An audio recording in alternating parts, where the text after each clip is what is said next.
The debate over immigration enforcement, sanctuary city policies, and the treatment of federal agents has once again taken center stage in American politics. And this time the conversation is being shaped not just by headlines, but by the kind of blunt, unfiltered rhetoric that has become a hallmark of today's most polarizing political figures.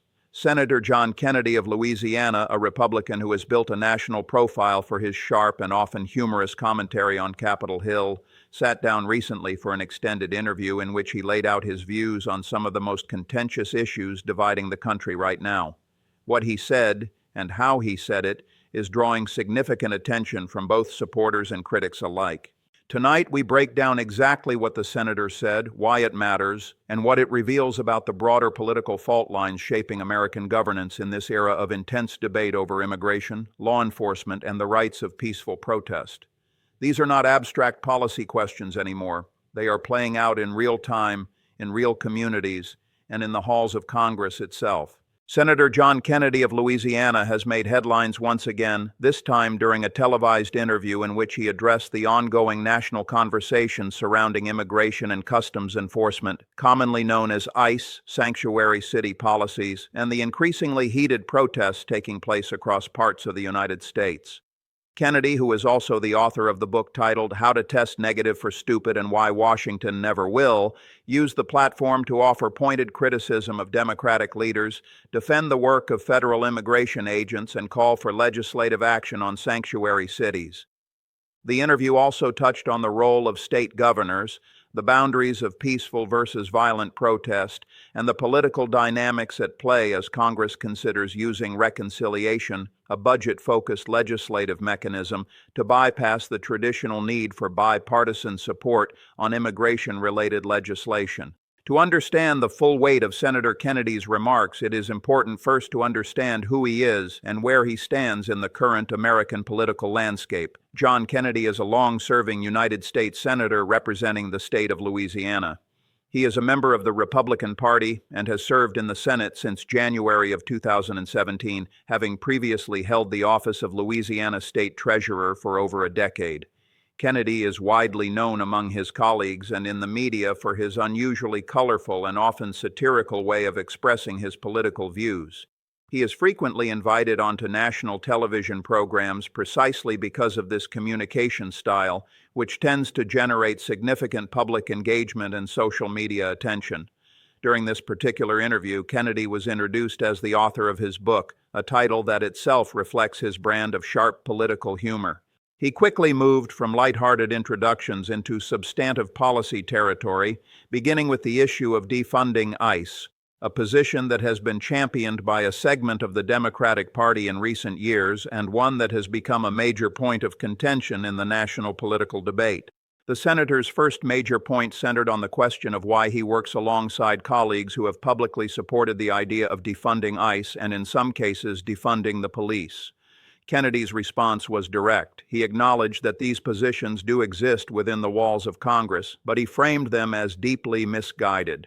He pointed specifically to the situation in Minneapolis as a case study, a city that has been at the epicenter of debates over policing and public safety for several years now, particularly following the high-profile events of 2020 that sparked a nationwide reckoning on police conduct and reform. Kennedy then turned his attention to Minnesota Governor Tim Walz, offering a sharp and widely circulated criticism. The senator suggested that whatever Governor Walz says publicly on a given issue, the opposite is likely closer to the truth. This characterization, while clearly intended to be provocative and rhetorical in nature, reflects a broader pattern of partisan tension between Republican lawmakers and Democratic governors on issues of law enforcement funding and immigration policy. It is important to note that Governor Tim Walz has been one of the more prominent Democratic voices in the national conversation surrounding policing reform and immigration policy. His positions on these issues have placed him at odds with many Republican legislators across the country, and Kennedy's remarks appear to be a direct and pointed response to that ongoing disagreement. Kennedy did not elaborate extensively on specific Walz policies during the interview, but the implication was clear. He views the governor's approach to these issues as fundamentally flawed and even counterproductive to public safety and national security. Kennedy's second major talking point addressed the issue of illegal immigration head-on. He stated plainly that illegal immigration is, by definition, illegal, and argued that the Democratic Party's rhetoric about nobody being above the law rings hollow when applied to individuals who are residing in the United States in violation of federal immigration law. The senator called for the enforcement of existing immigration laws while also making a notable distinction. He stressed that any enforcement must be carried out in accordance with due process and equal protection under the law. This is a detail that often gets lost in the broader political debate, and Kennedy's inclusion of it suggests an awareness that the manner in which immigration laws are enforced is just as politically and legally consequential as the decision to enforce them at all. Looking back through the history of American immigration policy, the tension between enforcement and due process is not new. Debates over how to handle unauthorized immigration have been a recurring feature of American politics for decades. The Immigration Reform and Control Act of 1986, signed into law during the Reagan administration, attempted to strike a balance between enforcement and amnesty, granting legal status to millions of undocumented residents while simultaneously strengthening border security measures. More recently, the Obama administration's Deferred Action for Childhood Arrivals program, commonly known as DACA, represented another attempt to navigate this complex terrain, protecting hundreds of thousands of individuals who were brought to the country as children. And during the Trump administration, immigration enforcement became one of the most defining and divisive policy priorities of the presidency, with the creation of large-scale detention facilities and the expansion of deportation operations becoming central to both supporters' praise and opponents' criticism. Kennedy's remarks place him squarely within the tradition of Republicans who have called for stricter enforcement, though his explicit mention of due process and equal protection does add a layer of legal nuance to his position that distinguishes it from more hardline rhetoric. The senator's third and perhaps most politically charged set of remarks dealt with the issue of protest, specifically the line between peaceful demonstration and what he characterized as violent and destructive behavior. Kennedy invoked two of history's most prominent figures in the nonviolent protest movement to make his point. He referenced Dr. Martin Luther King Jr. and Nelson Mandela, both of whom are widely recognized for their lifelong commitment to peaceful, nonviolent resistance as a means of achieving lasting social and political change. Kennedy argued that violence, far from amplifying the message of any movement, actually undermines the very cause it claims to serve. He suggested that those who engage in violent protests do so not only at legal risk to themselves, but at the cost of the credibility and moral authority of the broader movement they claim to represent. This argument is one that has been made repeatedly throughout American history, and it carries significant weight in the context of current debates.